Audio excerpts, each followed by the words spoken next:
Asociace školních sportovních klubů pořádá tak jako každé 2 roky již 10. ročník vzdělávacího semináře pro učitele tělesné výchovy Tělo Praha. Tento seminář je určen, jak už jsem řekl, pro tělocvikáře, je zaměřen nejen na povinnou tělesnou výchovu, kdy můžou vyučující tělesné výchovy využívat nových poznatků v rámci jednotlivých oborů, ale jsou tyto nové poznatky zaměřeny i na mimoškolní činnost.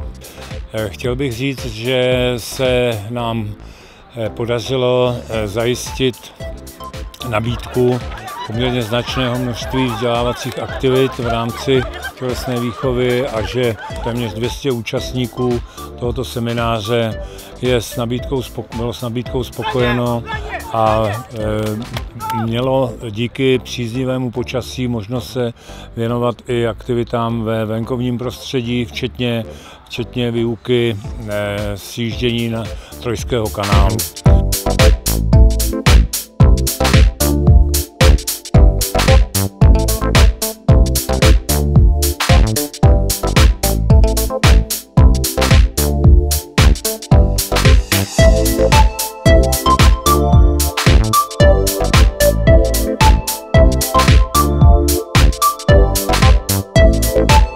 Podľa môjho názoru aj pre lektorov Telo Praha 2014 je toto stretnutie veľmi užitočné a prínosom, pretože ja osobne naozaj pristupujem k tomu s rešpektom, lebo viem, že sa prihlásili učitelia, ktorí už dlho pracujú a ja som povinný im pripraviť tie najnovšie veci, ktoré sa v oblasti telesnej výchovy a športu objavili.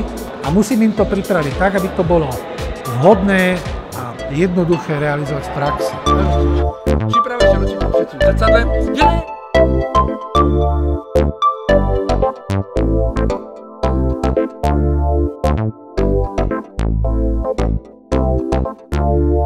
Krok za krokem. Taky mohu někdy do toho sáhnout, i když dost těch věcí.